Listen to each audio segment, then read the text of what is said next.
Hi everyone, and welcome to the live demo component of the AAT and QuickBooks webinar for STP.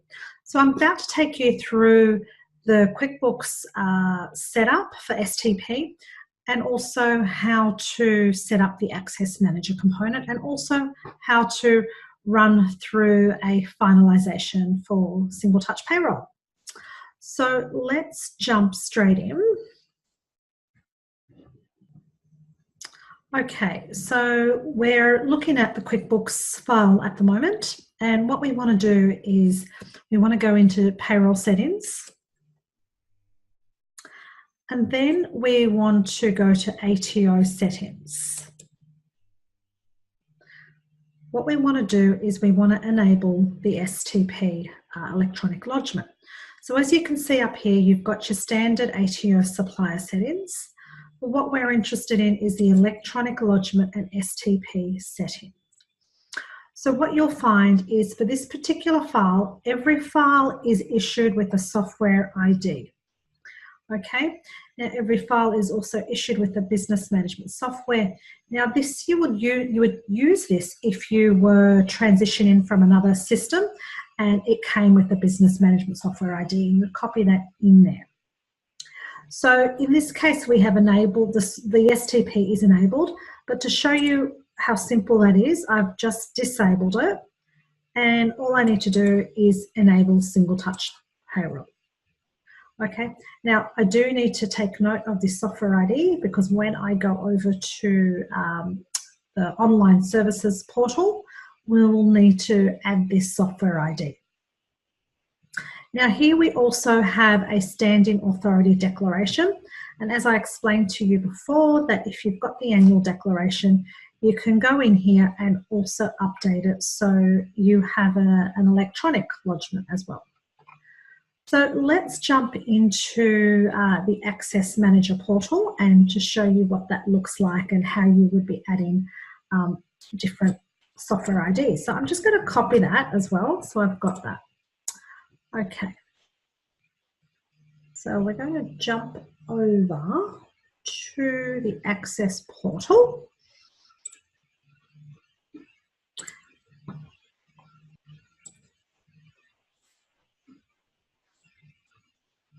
Okay, so we have the Access portal here, and I want to jump into Access Manager.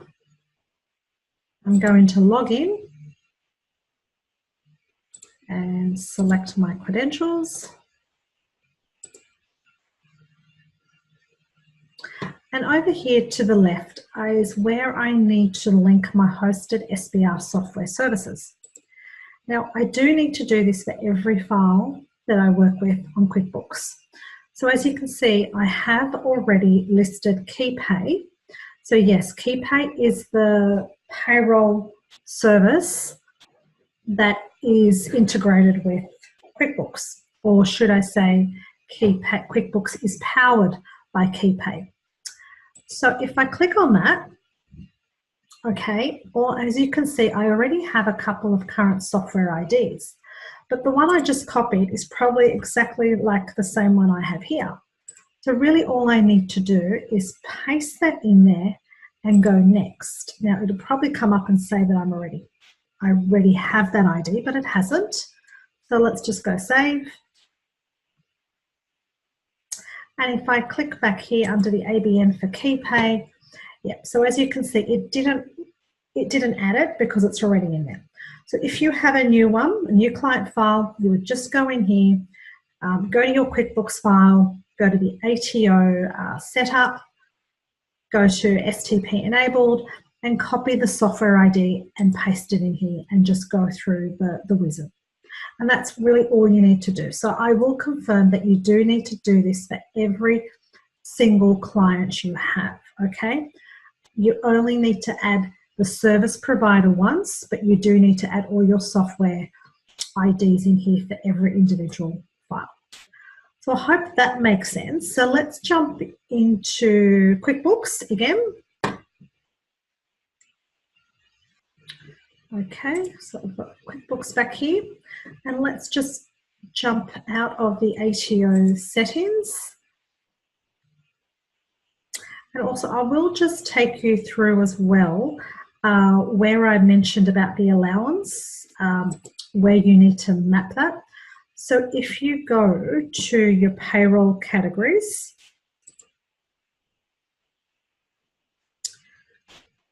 and if you have, say, a laundry allowance here, or if you want to create a new allowance, so you've named your allowance, down here in the payment summary classification is where you will need to map it to the appropriate allowance category, okay? So if it doesn't fit into one of these ATO, I guess, recognizable categories, you would just need to stick it into other, okay? So that's where you would do that. That's probably the only manual mapping you need to do if you haven't already assigned the allowance classifications. Okay. So back to, okay, so let's just assume you've done your normal payroll, but I will take you through the pay run, and what I plan to do is just show you what it looks like. So I've got an unfinalized pay run here. So let's say I want to finalize this pay run. This is where I'm given the opportunity to lodge the pay run now via STP, or I can choose to come back to it at a later time.